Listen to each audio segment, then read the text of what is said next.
Tamla Morris Brown, CEO of Aaliyah's Motivation of Women. Tamla's pain is her motivation, which is also her battle cry. Join her in her leadership to bring awareness to fibromyalgia. Let's make a difference and bring the end to 24 hours, 365 days a year of pain. Tamla Morris Brown can be reached at 313-289-4090. That's 313-289-4090. Join her if you or somebody you know has fibromyalgia.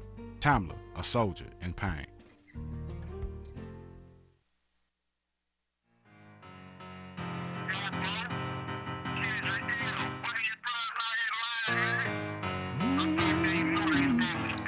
Discover the truth.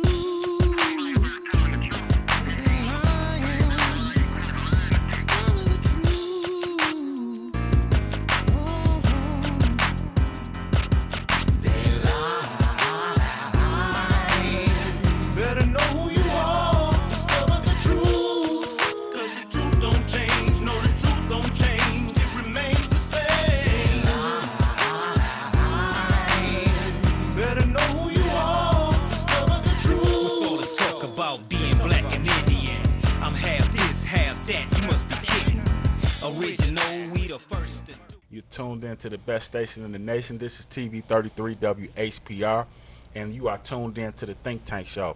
And I'm your brother Bay, and I'm your host, and I'm joined with my sister, how should I say? Your co-host. Nah, we need something better than that. You know, your little Muslim sister. You got Bonnie and Clyde. You got Catwoman and Batman. You got Just your co-host. That's it. I'm a servant of Allah. Just my co-host, a servant of Allah. I'm a student. Your little Muslim sister. Well, I'm joined with my little Muslim sister, the student of Allah, Sister Katrina Muhammad. Assalamu alaikum. My co-host. And, per usual, we got something hot for y'all. But before we even go off into that, because today I'm not going to run my mouth as much. I'm going to run my mouth because that's what I do. Huh? Oh, okay. I was about to say. What do you, not run your mouth as much. We look forward to that. Okay. Because you have to talk about Spicer and OJ. No. We need to bring Mr. Henry Tyler out here to give the lesson that. See, we're privileged to be with some of the greats of this media industry here in Detroit. And Mr. Henry Tyler was schooling us. We'll school you to the buffoonery that's going on up there in Washington, D.C. Spicer resigned. House. And they say Spicer resigned. Somebody is trying to get away from the heat. You think? Something finna pop off. When I get away from my homeboys, it's I'm not trying to go to jail with you. I see you later, and I will accept your calls. But something ain't right. So he got out of Dodge. Yeah, he got out of Dodge. OJ. He got out of Dodge. Jail. He's free. He ain't free. He's not free? He ain't free. Not on parole. Okay. Parole is not free. Parole is nothing but an extended leash that they can snatch at any given time. Not that we don't understand what these terms are, but maybe there's a few that don't know what parole is. Mm-hmm. What is parole, and how long will he be on parole? Parole means that you have multiple overseers. Okay. Watching your every move, monitoring your every move, and waiting to snatch you back. Now, not all parole officers are like that. Don't get me wrong. You got some parole officers that are fair, just like you have. Not all police officers are bad. Mm-hmm. Not everybody is equipped to be in that business because everybody don't have the people skills. People don't have the tolerance. You got some people, their personality within itself doesn't warrant them to be in certain field, line of business. I don't want to go to a place where I'm buying shoes or clothes and I'm dealing with a bunch of people that's bipolar. Yeah, that'd be kind of difficult. So it's all about, I said a size 9. Right. I said a size 9. What'd you say? Yeah, right. You got a Mac 9. Exactly. What? And that's why I don't understand how Mr. Henry Tyler's in this business, because you just can't deal with him. Do not talk about my brother. But mean, he'll be on parole, and so that means he can't go anywhere, or what? I mean, Hey, come, please do it. I mean, he chewed me out the other day because I came on the set and I had the towel around my neck. Y'all remember this now? A couple weeks back, I had the towel around my neck, and I had my baseball hat on. I was feeling like that, no. and I caught it. I'm still catching it. But I'm grateful to be around great people like Mr. Henry Tyler, R.J. Watkins, Maxine amazing Willis. people. Yeah, I mean, Mr. Willis, amazing people. People that are extremely inspirational. People, when you around them, you're gonna learn something, whether you want to learn something or not. The world is a ghetto.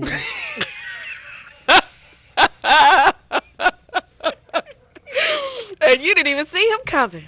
Listen, he better not edit this when this show is rerun and played and put on demand and y'all don't see that. I'm asking y'all to come out on 160 Victor Street, Highland Park, Michigan, between John R. and Brush with picket signs and say, please put that back. I'm just saying because that's a classic. It was a classic. That was an R.J. Watkins moment. Yeah, it was. Only difference is he didn't curse. Yes, he did. He sang for you. He did a little singing. That was worse than cursing. I'd rather for him to come curse. I'll pay for the fine for cursing. Just don't sing again, please, brother. The world is a what? Well, we were talking about OJ, so I guess it was appropriate. I don't know. Listen, we having too much fun right now. Y'all gonna have to forgive us. I'm just gonna say it's in the water. It's in Highland Park's water. This has been an interesting Friday, though. I mean, this is really historic. I wasn't watching television. I was actually teaching at the time that I guess he was released, but I had heard from a colleague that when OJ was released, it was literally gone live, I guess, on every single television station. Yeah. Were you aware of that? I actually went in the store, and I was going in the store. So, you know, I don't people are fascinated I don't like with plugging OJ. water, certain type of water, but I was buying some water. Right. And I looked on the screen and I seen OJ. It seemed like he was in a courtroom. Okay. And they said he was going before the parole board. I don't watch television that much. Okay. I watch TV, but it's actually buffoonery and a little news. You know, Power, Empire, Star. You know, stuff like that. I'm a buffoonery fanatic. And when I walked in and I seen OJ, I was like, damn, he got charged with another case? Yeah, like what happened? Right, he in court.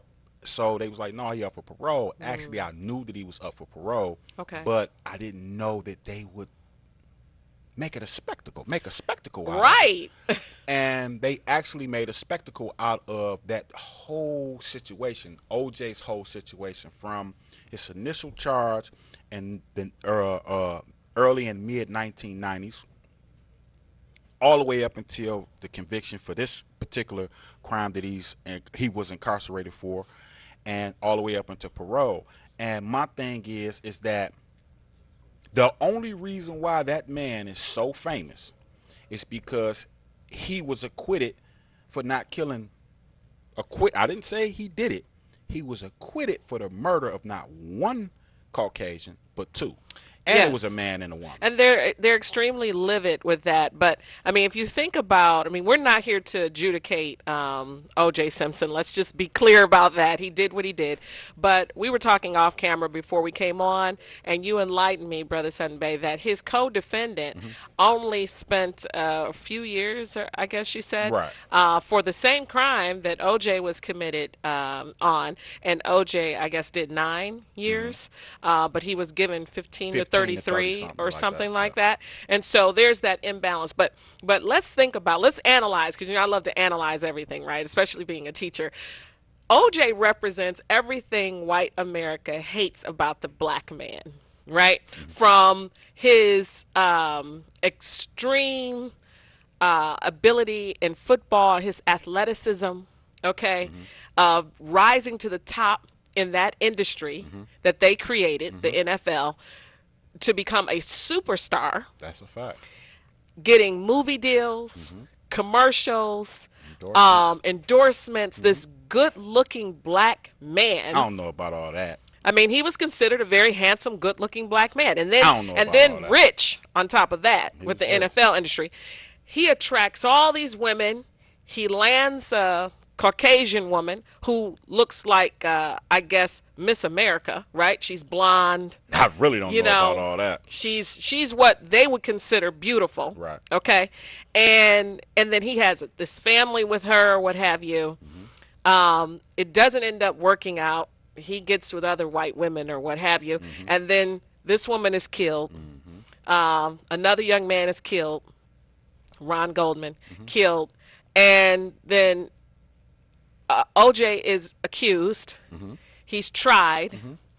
And then he's acquitted because he had not one good lawyer, but like 5 with the leading counsel, first chair, being Johnny Cochran. Johnny Cochran. May Allah be pleased with him. Salute to Mr. Johnny May Allah Cochran. forever be pleased with Johnny Cochran and his family and his wonderful legal mind that he had. And because they knew that they had OJ, they had him. They knew. They were like, "Okay, we got him." Classic line. We if got it don't fit, you don't must have quit. I mean, that was it. It was a drop the mic moment, and so they end up having to acquit OJ. Right. The family of Ron Goldman livid. They said, "We're going to see you in civil court." Right. So they sue OJ. They get some money. Right. Of course, OJ did a lot of things that most other people do. He moved a lot of his assets to his family's name, daughter and other people. Smart man. Which, made them extremely angry. Sounds like, but they still got a lot. Almost as smart as Donald Trump for not paying any taxes. I'm just saying, he did some of the things that they do all the time, right? And so they hated him for that, right? But they took what they could, and obviously it must have had some kind of effect because he wouldn't have been in that hotel room trying to sell some of his sports memorabilia for some cash or whatever he was trying to do, which, they ended up it being I guess an operation or sting or something. I think he seen something that belonged to him that was on display, and I think that he was trying to retrieve it and he was trying to take it back. Okay, that's what they accused him of doing. I was kind of always confused. Like, how could you steal something that you own? Like, I didn't really understand the whole deal with that. He was allegedly taking something back that belonged to him, and he didn't understand how the people that should not have had it on display. Okay. That's what that's what he was charged for. I don't know if he actually did it. A lot of times you get convicted of stuff that you really didn't do. Okay. But that's what OJ represents. He represents all of that to white America. And so they were going to try to make him do every single day, every single hour of that sentence of the 15 to 33 years that he ended up getting. He ended up doing 9, which is a significant amount of time. Yes, it is. And I'm sure he's grateful to be out. But, OJ, I mean, you got to come home. After all else fails comes Islam. You're going to have to submit. The thing That's the end of the day. You have to submit. I believe. Or just keep making the same mistakes. And like I said, this is just my belief. This is something that I think perhaps might be true. That when OJ was found out guilty, that so-called white America, Caucasian America, European Americans of pale descent is still and will always be upset with him. Oh, yeah. They're resentful. But what I want people to understand is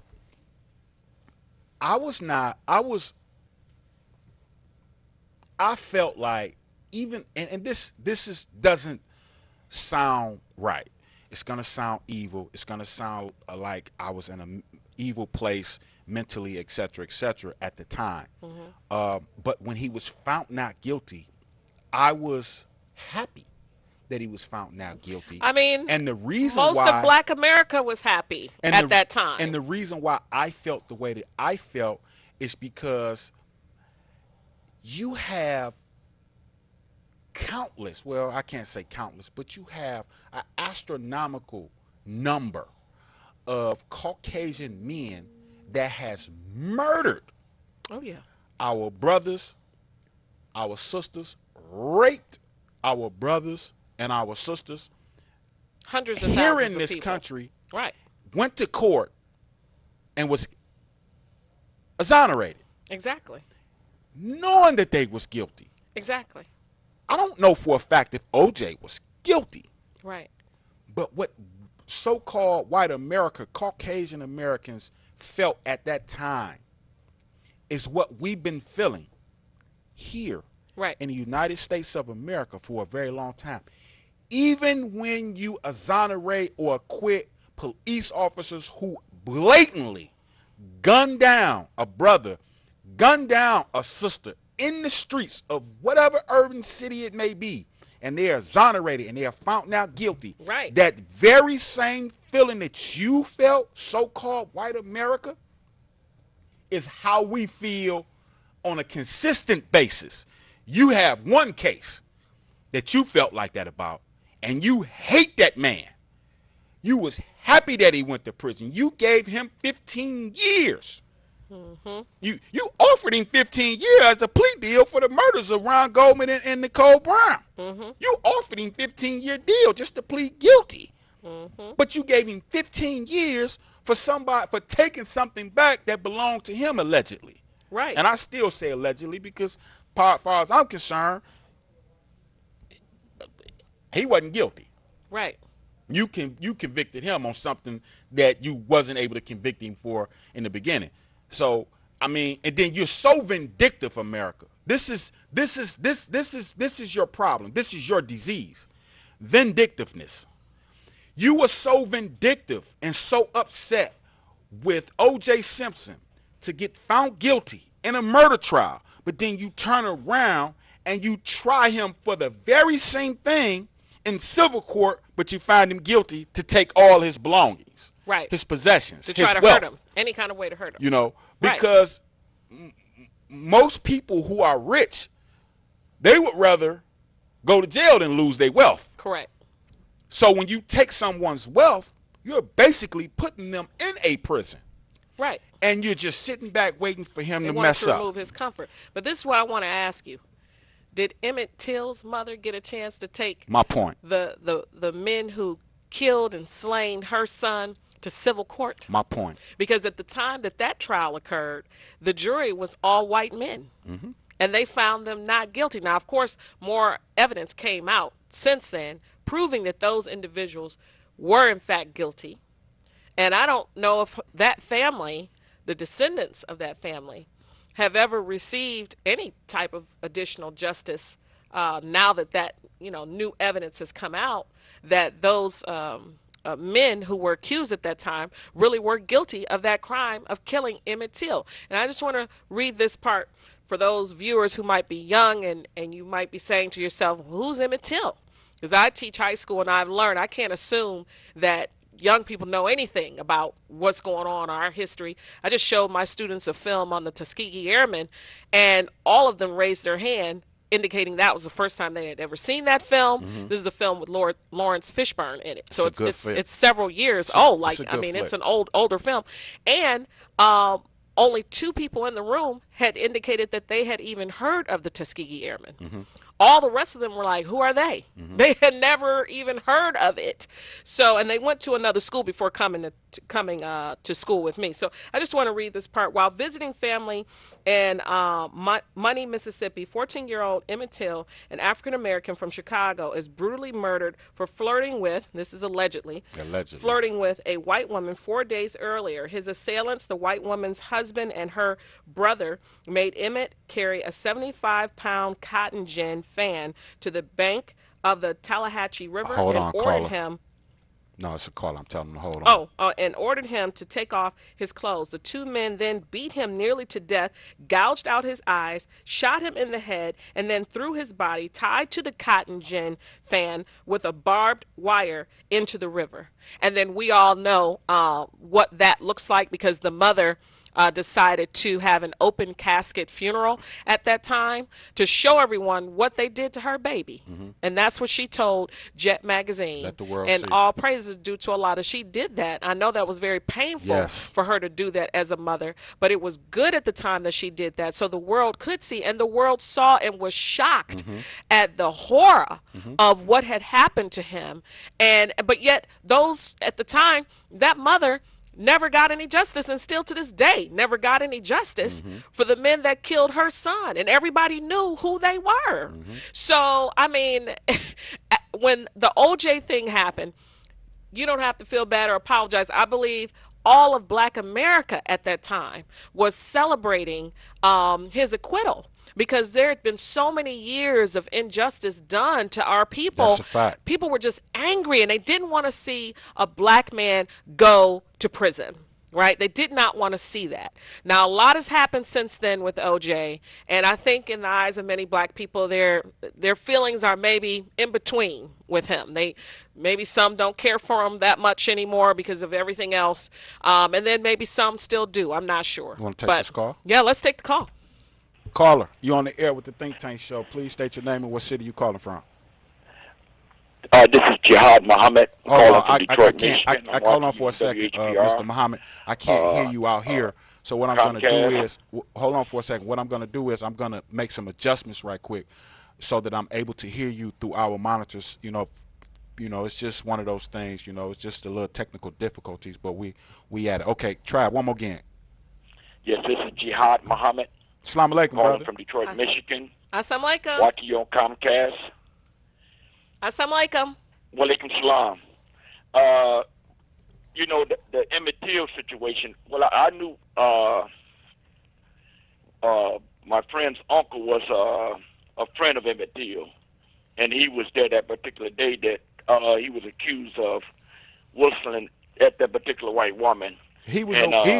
Let's be clear. This was a young teenage boy that they murdered. Let people that don't know about Emmett Till, he was not a grown man. What was he, 13? 14. Mm-hmm.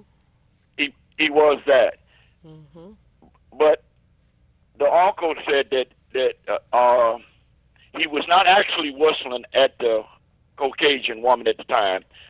He knew how to whistle, and he was whistling at one of his friends that was coming across the field because it was a particular store in Mississippi where they would actually gather together, and one of his friends that he had saw, he whistled for him.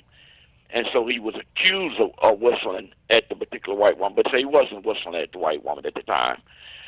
Mm-hmm. And also those two individuals that were accused of killing Emmett Till, after they were acquitted, I think it was a month later, something like that, Life magazine did the in-depth story with those two individuals, and they admitted killing Emmett Till after that. Wow. As far as O.J. Simpson, we all know that O.J. Simpson was innocent. If we know the condition, and if we actually, it don't take a rocket scientist to know that individuals were murdered, understand. The condition that O.J. was in, it was almost impossible for him to do it with a knife. Way. You're talking about the individual was 6'2", understand, in his 20s, martial art expert or whatever. And then the female actually understand, killing two individuals in a certain amount of time, not finding any blood. And then the way she was actually executed, understand, breasts were basically cut off, her head was almost decapitated.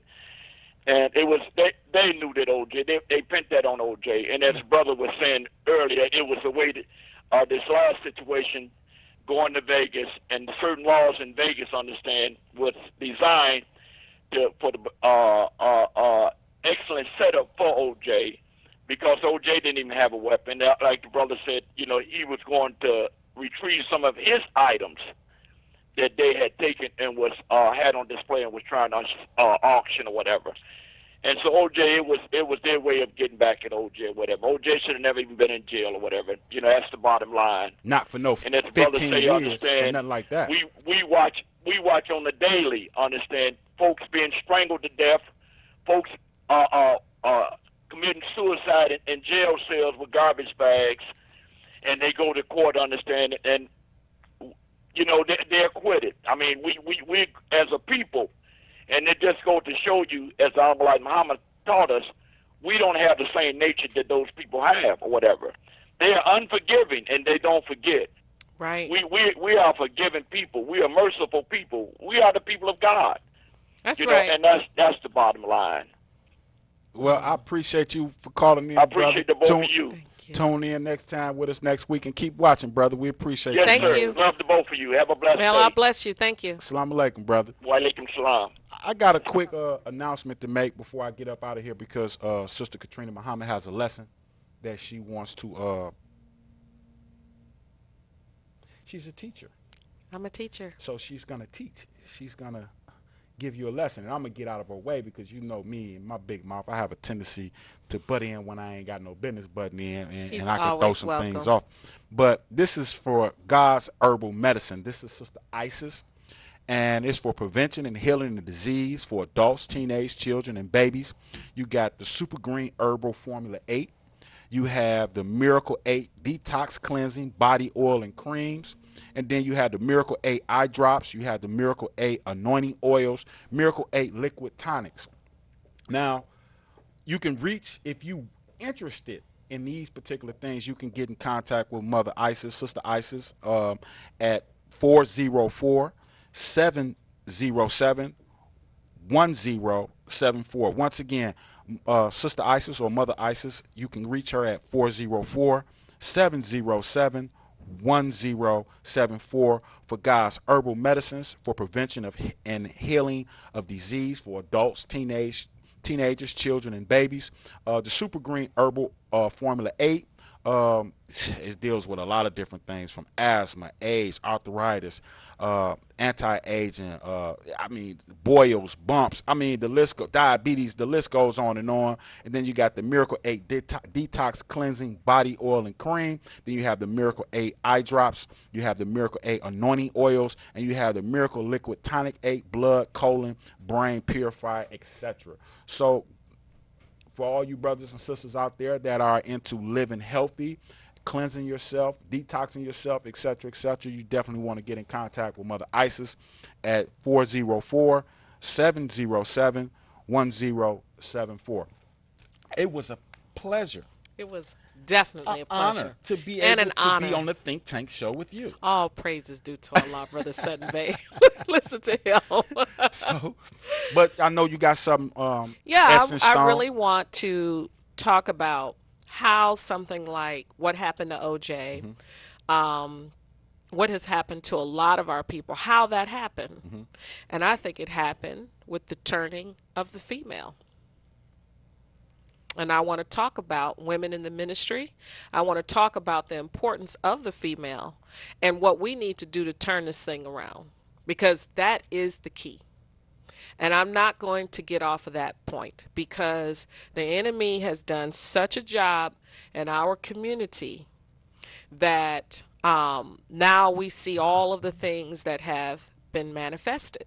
And I believe that it has been manifested because of Willie Lynch, the things that were written in the Willie Lynch letter about the female, which I'm about to read, and just in general, how the female has been trained, how she's still currently being reared, and that has to change. And this has nothing to do with being Muslim. This has everything to do with being a black woman, the second self of God, recognizing and understanding that if we want to see a change in our condition as a people, we have got to do something about and secure and educate and train and lift up the black woman and black girls. Well, on that note, y'all, we're going to go ahead and take a break. And I'm going to get myself up out of this particular shot right here, this particular set, and let Sister, and we're going to come back with Sister Katrina Muhammad, and she's going to be talking about everything that she just talked about, what she just said that she's going to talk about within the, the few minutes that she has, so y'all still got a half an hour left of the Think Tank show. So what y'all do is y'all keep it locked. You got time to go get your Kool-Aid, go get your cold water, go get your watermelon, your honeydew melon, cantaloupe, whatever. Or get your pen and paper. She's a teacher. I'm just saying. See, I didn't even think to get a pen and paper. I got a pen right here for you, brother. Only a teacher. Hey, y'all keep it locked right there. Y'all tuned into the best station in the nation. This is TV 33 WHPR, and this is the Think Tank Show. Keep it locked. We'll be right back.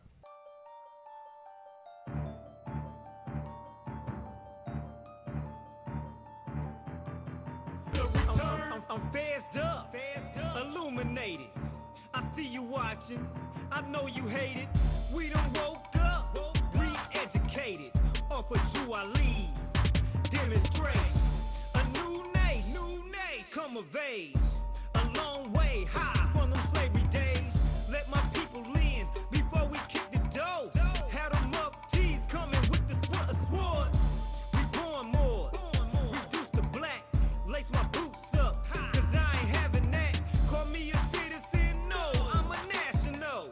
King Kendrick Seal, they calling me a radical, cause I'm outside the box and I ain't looking in. I be my riff knocked out, gray shadowed in, Europeanized mindset hammered in. The great fall of the Moor man, I was on him. My square, on my five, consciousness on overdrive, mind state on high. Praise Allah that I'm alive, awake from the grave in the sea full of lies. I come to claim what's mine, so step back. It's that time, it's the return of the Moors, return of the Moors, return of the Moors, the return. You just saw the first segment with myself and Brother Sutton Bay. We had so much fun. We were talking about OJ and his situation and just our situation as a people in general. And we left before the commercial break with me promising that I would read part of the Willie Lynch letter to you. Some of you might know who Willie Lynch is, and some of you might say, well, who is that? I don't know what she's talking about. So I want to just read this. This is out of the Final Call, and the year, because I always like to give you the source, was actually March 28th, 2006. It was an article titled The Value of the Female by the Honorable Minister Louis Farrakhan, and I really want to read this to you because I think it's profound and I think that it connects with everything that we've been talking about. He stated that we have to recognize that something went wrong with us, right? In the Final Call, the infamous Willie Lynch letter is reprinted. Every one of you should study this letter because he wrote this letter in 1712, the year of 1712. Yet 300 years later, what he wrote and what he carried into practice still exists among the Black, brown, Native American, and even now you can see it reflected among Caucasians. So what I'm reading to you, it's really affected everyone at this point. You are very independent as a woman, and some women are quick to say, I don't need a man for nothing. And I have some friends like that. And you are not lying. You go to work every day. You bring your money home. Some women are foolish enough to keep a man while he is making excuses for why he cannot work. She speaks to him as she speaks to her child because she is taking care of him. How did the roles get reversed, he says. Willie Lynch, a white Caribbean plantation owner, said, quote, both horse and N, because I don't really like to say the N word, but N-I-G-G-E-R, okay, are too good to the economy in the wild or natural state. Both must be broken and tied together for orderly production. For an orderly future, special and particular attention must be paid to the female and the youngest offspring. Both must be crossbred to produce a variety and division of labor. Both must be taught to respond to a peculiar new language. Psychologically, physical instruction of containment must be created for both. You can't sleep because if they are left in their natural state, they might kill you in your sleep.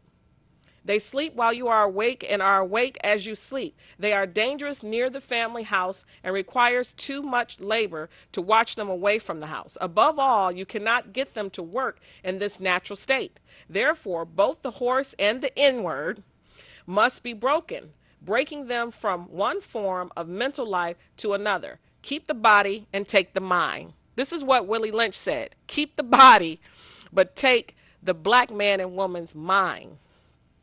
You must keep your eye and thought on the female, he says. Keep your focus on the female, but concentrate on the future generations. Therefore, if you break the female mother, she will break the offspring in its early years of development.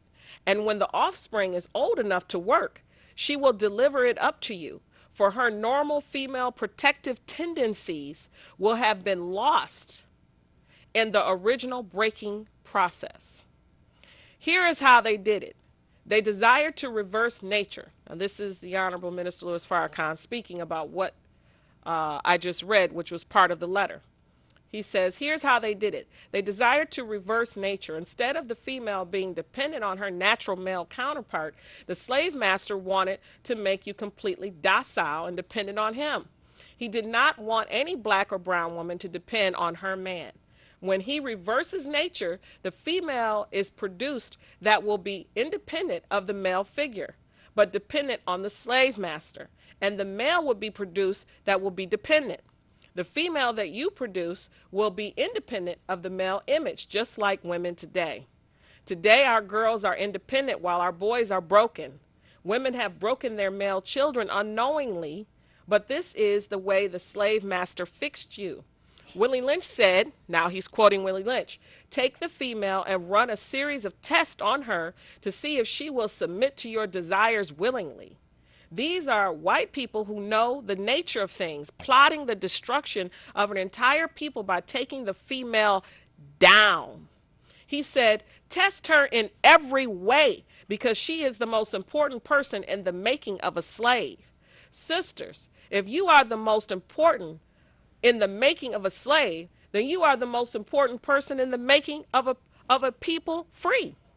That is why there can be no millions more movement without women playing a proper, equal, and even dominant role.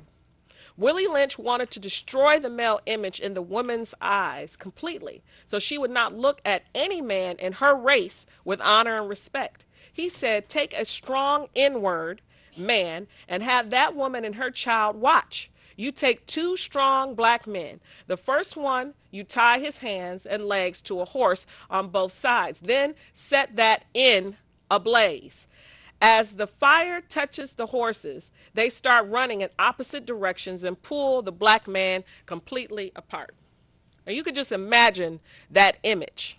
And imagine a black woman looking at that happening to a man that she was married to and loved with, or her father or her brother. Imagine a black woman looking at that and having had a relationship or some kind of connection to this black man that was just done to. And imagine the horror and the fear that implants in her and in her DNA. He goes on to say the woman is horrified and so is the child. Then you take the second strong inward male and you take a bullwhip. You do not kill him. You beat him until he is nearly dead and you make her watch this. She will go into a frozen psychological state because the man that nature tells her to look to for maintenance and protection, she cannot get it from him because she saw a white man pull a black man apart and beat another black man within an inch of his life. Then Willie Lynch says, now you have reversed the roles. For the fear of the young male's life, she will psychologically train him to be mentally weak and dependent, but physically strong. You have trained your boy children and men to be docile in order to live. You broke the man yourself. Your girls grow up psychologically independent, so the female trains her female offspring to be psychologically independent. So we have the inward woman, meaning black woman, right? But it's the inward, I'm not going to say that, out front, and the inward man, black man, behind and scared. So when you get married, he seems like a man, he's handsome and he's really attracted to you, but he has already been broken. After you marry him, you realize he is weak, and so you start looking somewhere else, only to find somebody else who is in the same state. You run from one man to another, you end up disappointed with this man, disappointed with the next man, and disappointed with the man after that. So why not stay with the man you have and help make him into a man? This is what the Honorable Minister Louis Farrakhan says. So this is a very serious topic, what we're discussing here, and what happened to OJ and what happened to many of our brothers. And what I believe could be a cure is having more women involved in the ministry, having more women involved in business and government and all facets of life. And I have proof and evidence that this works. Okay, so I did a little research. And I was reading about this wonderful woman in the Bible, and her name is Deborah, right? From the book of Judges. Deborah has a very interesting story, and I think one applies perfectly to what we're talking about. The story of Deborah is in the Old Testament.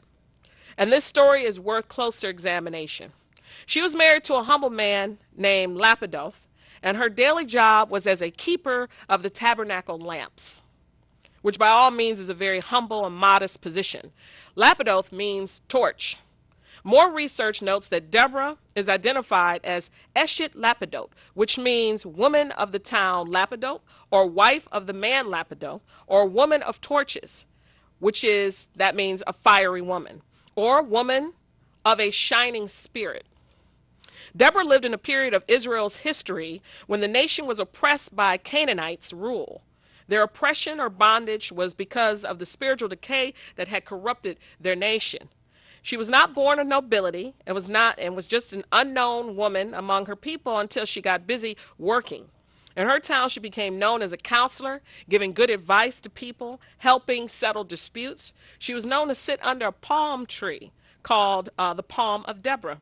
She was noted as a female judge, and the only one mentioned and the only female to rise to that prominence, of such a high prominence and high position in political office at that time. And it notes that she was appointed by her people because the people chose her. At the time, her people were being oppressed for over 20 years by Jabin, the king of Canaan, and then God made her a military leader. So let's talk about this palm tree real quick, because I thought that was interesting. Why sitting under a palm tree? Why does it say that in the Bible? Well, a palm tree and or its branches represent peace, plenty, fruitfulness, grace and elegance and majesty and military triumph. Juxtaposition to these perspectives is how the palm tree fits into the story of Deborah. And in Deborah's situation, the palm tree signified justice.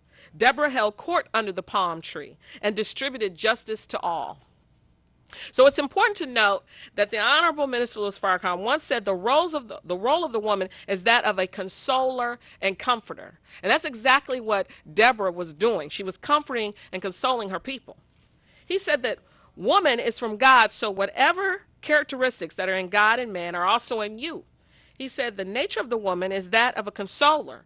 Look at the word console. When somebody needs to be consoled, somebody has to speak the right word to your mind, present the right picture, create the right atmosphere to bring about consolation. The Quran says God created the woman so that the man can find peace and quiet of mind in her. There is no heaven for the man outside of you, woman. Woman is the real heaven for man, and man is the real heaven for woman. So when you think about the Willie Lynch letter, and you think about these actions of torture occurring to women and the woman's man at that time, imagine what that was doing to the mind of the black woman and the children, just viewing something like that. That had an effect, and it carried its effect throughout all of these years. So this is not a happenstance that we're in the condition that we're in, that what happened to OJ happened to him or any of our other brothers. The minister goes on to say that will never happen until, woman is a real heaven for man and man is a real heaven for woman. And when man and woman cooperate out of the will of God, we create heaven on earth. He says that will never happen until the woman and the man are made right again, because Jesus said the kingdom of heaven is within you. And this came out of a lecture called A Nation Can Rise No Higher Than Its Woman. Deborah was consoling her people and giving comfort to her people under that palm tree by giving guidance, listening to them and their troubles, offering solutions, giving justice, settling disputes, and providing peace. She lived where the oppressors destroyed the vineyards of her people. It's noted in the Holy Bible that the women were dishonored. It didn't go into that, but I'm assuming that meant raped. And also the children were slain.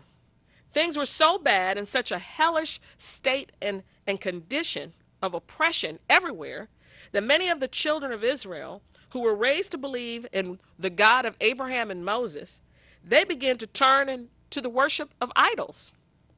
This didn't sit well with Deborah, so she summoned one of Israel's greatest generals, Barak, and convinced him to raise an army of 10,000 and that God would bless them with the victory and deliver them from the enemy. Mostly, the people saw her faith and was inspired by her faith. All praises due to Allah. So she summoned him. This is important to note that. In fact, And this is like one of the rare instances in the Bible where a man of that stature, a general, is actually following the leadership of a woman. Barak the general states, "If thou wilt go with me, then I will go. But if thou wilt not go with me, then I will not go." This was Judges chapter 4, verse 8. Deborah then responds, "I will surely go with thee. Notwithstanding the journey that thou takest shall not be for thine honor, for the Lord shall sell Sisera into the hand of a woman." Now, Sisera was the general that worked for Jabin, the king of Canaan, right? He was this super great general that, basically never lost a battle. People were very afraid of Sisera. But Deborah just prophesies here and says that I'll go with you, but note, you won't get the honor and glory. It will be the hand of a woman that's going to take down this great general Sisera. The lesson was, if you lose faith, you lose honor. So the prophecy of a woman receiving credit instead of this General Barak meant to serve as a lesson. This was a big deal because for over 20 years, no Israeli army had been able to defeat the great general Sisera, the leader of the tyrants. It further states that Deborah arose and went with Barak to Kadesh. Now, I'm a teacher and English major. Let's parse that word arose. The word arose is a verb. It is an actual word meaning she got up and went to work in the mission that Allah gave her. The story is that she went with this great general into a battle, Kadesh. She didn't pick up a weapon, but instead she inspired and prophesied to the general Barak. This was a woman of God on the battlefield. Highly unusual, never happened. Are we not on a battlefield right now? This is what this made me think about. Do we see the connection? Black women, we're on the battlefield with our men. And it's our job to help minister to them, lift them up, raise them up, and bring the word of God and establish the kingdom of God among our people. This is what Deborah did. She said to the general, "Up, for this is the day in which the Lord hath delivered Sisera into thy hands. Is not the Lord gone out before thee?" This is Deborah telling Barak this. This is Judges chapter 4, verse 14. Meaning, didn't the Lord God already make a way for our success? So she's telling him, have faith. God has our back. He already got us. We're good. Right? So think on how Master Fard Muhammad, the most honorable Elijah Muhammad, and the honorable Minister Louis Farrakhan have all made a way for us, gone before us and made a way for us for our success. Think on that. We are twice blessed, as it says in the Holy Quran. So this woman of God, Deborah, was credited for having great faith in Allah God, courage, strength, awakening people out of their lethargy by Allah's grace, and helped lead her people to victory. She made Allah sufficient for herself and her people. She called herself a mother in Israel. Not a general, but a mother. She called herself that. Think on the power of that word, mother. Now, in the Holy Bible, it doesn't say anything about her having children. It doesn't go into any of that. But yet she calls herself a mother in Israel, and she's considered that. So through this action, she did not abandon her femininity. In fact, she embraced her feminine attributes. It was not ever mentioned that she had children, right? But she embraced that word mother and became that for all of her people. There's another really interesting woman that's a part of this story, and her name is Yael, but it's spelled Jael, but I believe it's pronounced Yael, right? She was married to Heber, and they were on their way in transit, or moving or something to that extent, and they pitched a tent like on the side of the road or whatever. And so her husband was out at the time. And this is coincidentally all around the same time as the battle was going on, right? The battle in Kadesh. So it was through her hands, Yael, that this oppressor, this tyrant general, Sisera, actually comes to his death, right? It was through her hospitality, in fact, of her exhibiting her feminine attributes is how she actually succeeded. So let's look into this. So the general Sisera, and this is really profound too, He had over 900 chariots of iron, it says. And this is interesting because the people who were fighting Sisera, they didn't have anything. They didn't have any weapons, any tanks, none of that. So just imagine, they're fighting this man who's this military, dominant military general who has equipment. He has military equipment for this theater of war that is about to take place. He had 900 iron chariots. Right? So it was expected that Sisera was going to crush them because he was, more dominant and he had all the equipment and all the firepower.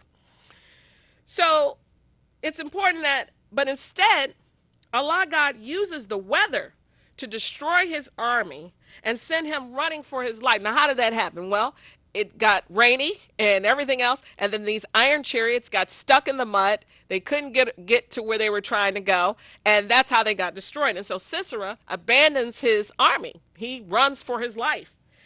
And like a coward, he left the battlefield and ran to the tent of a woman he didn't even know, out of desperation, looking for refuge.